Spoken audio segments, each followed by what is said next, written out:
Hey guys, what's up? It is May 23rd.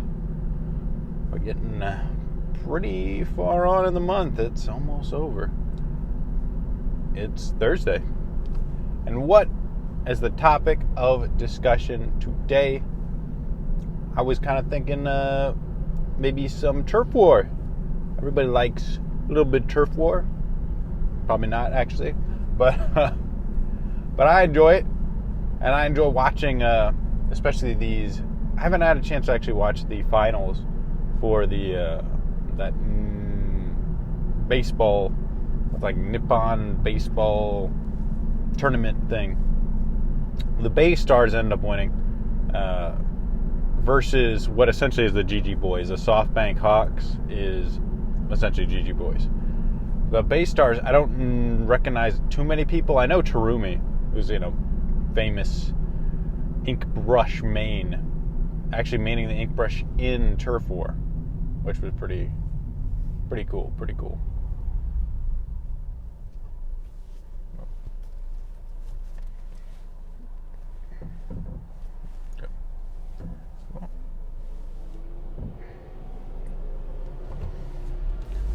Sorry about that. Just had to let a guy out. Anyway. What was I talking about? Yeah, Terumi, the ink brush player. Yep, I'm not too surprised that he made ink brush. Ink brush never struck me as like the turf war weapon. I guess it can turf pretty well. And Baller seems to be really good in that mode. I personally think it's probably because of the both offensive and defensive options of turf war. And when you think about the end game, which is, the last 30 seconds in this mode, and that's one thing, like, people get on, the last 30 seconds is all that matters, guys. I mean, yes, in some ways it does, but I think you have to think about, you can't really think about it in terms of time in other modes. I mean, in Turf War, the end game is the last 30 seconds. That's what the end game is. In other modes, it may be the timer. Or it could just be when you're getting that push, through when you're getting to the second checkpoint. And, if you die at that point, then guess what? You lose the game, pretty much. Or, they're pushing, onto your plat. The end game might be, when the enemy gets into, basically kind of constricts you into your base and is trying to get, that last push really to either knock it out or you just get a humongous lead over you. Then that's what I consider the end game. And, if you die there or you mess up there, then yeah, you're pretty much done. Though I would say, in a lot of those situations like tower control or Rainmaker, I mean, when they have to kind of push into your base, or even Clamblitz too, since the goes right by your base, you have an advantage because you have like terrain advantage in most cases, where you've got the high ground, it's right by your spawn. With turf war, getting sent back to your spawn can be pretty devastating, because then you're losing the middle ground, which is probably the most important. But in Splat zones, it's probably the best. And I guess that's probably one of the reasons people like it so much, is you don't have that clear-cut advantage. Because trying to push into the enemy base or spawn camp them, can backfire in some ways. Because if you die there, then they pretty much get a chance to retake the middle and cap it before you could really respawn. So it's not, you have to restrict their movements, how they can get in, and try and keep them from doing that, or, try and keep them from farming their specials too easily. But Splat Zones is probably the mode that's, most balanced in. End game would really be when you get towards like the final 30 seconds and you have to make a push versus, when they have to make a push. And, if you can stop them, you basically, or I shouldn't say 30 seconds, should say 30 points. But anyway, when you get to that point and you have to stop, either you stop them or they recap. That's getting towards the end game when you're sort of at that do or die moment. If they stop you, then you're done, and if you get in and cap, then the game goes on. It basically kind of goes back into a neutral state. That was kind of a bizarre aside.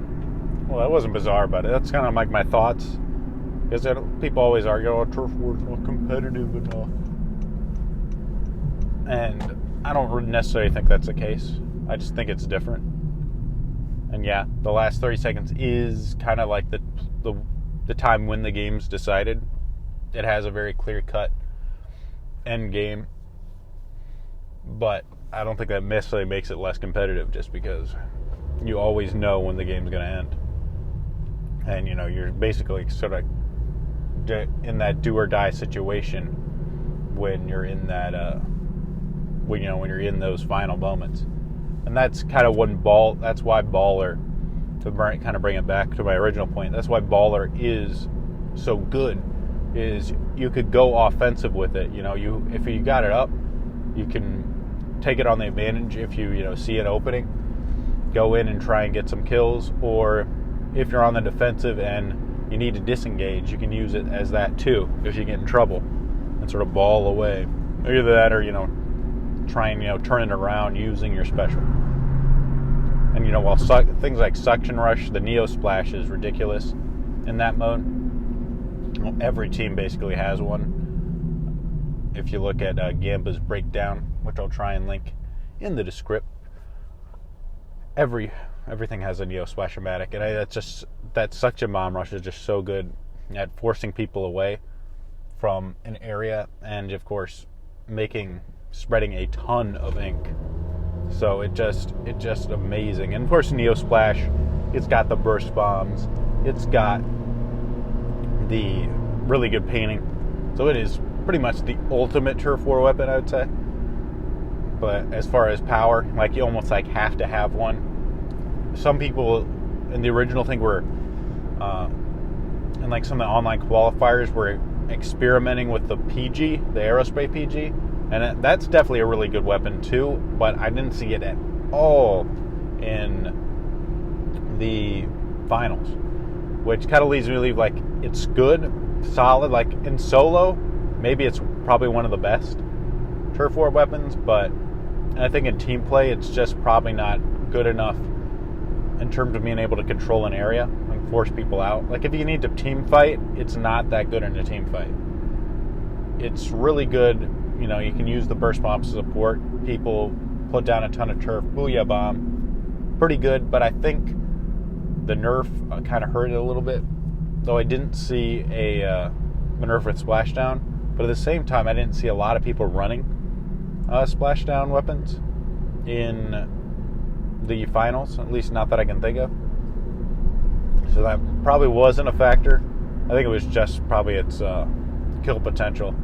With the really high level teams, very organized, you kind of need somebody that can help contribute to that too.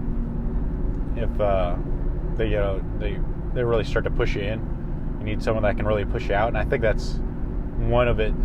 Some of those weapons like PG is if you kind of get into your base, Booyah Bomb might help, and burst bombs to an extent, but the weapon itself can't really take anyone out.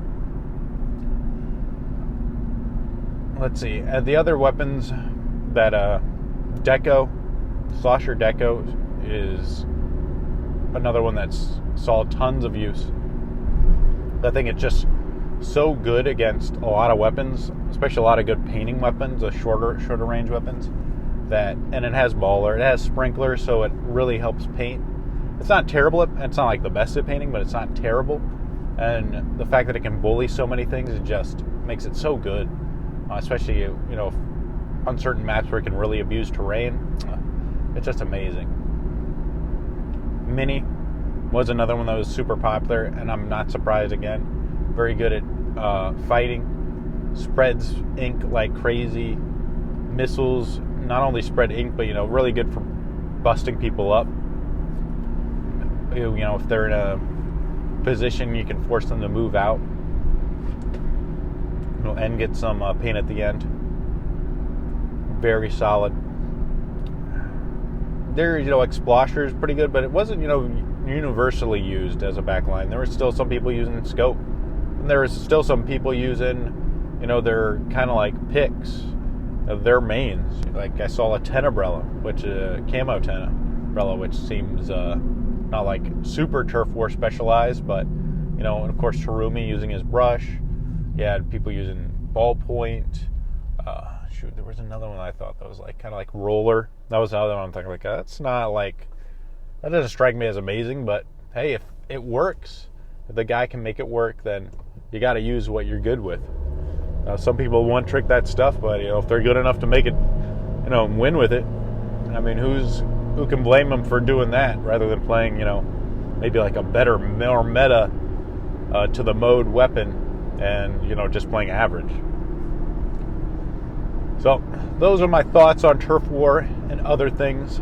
I gotta kind of wrap it up, getting a little low on storage. So I'll see you guys tomorrow. Hope you enjoyed it. Bye.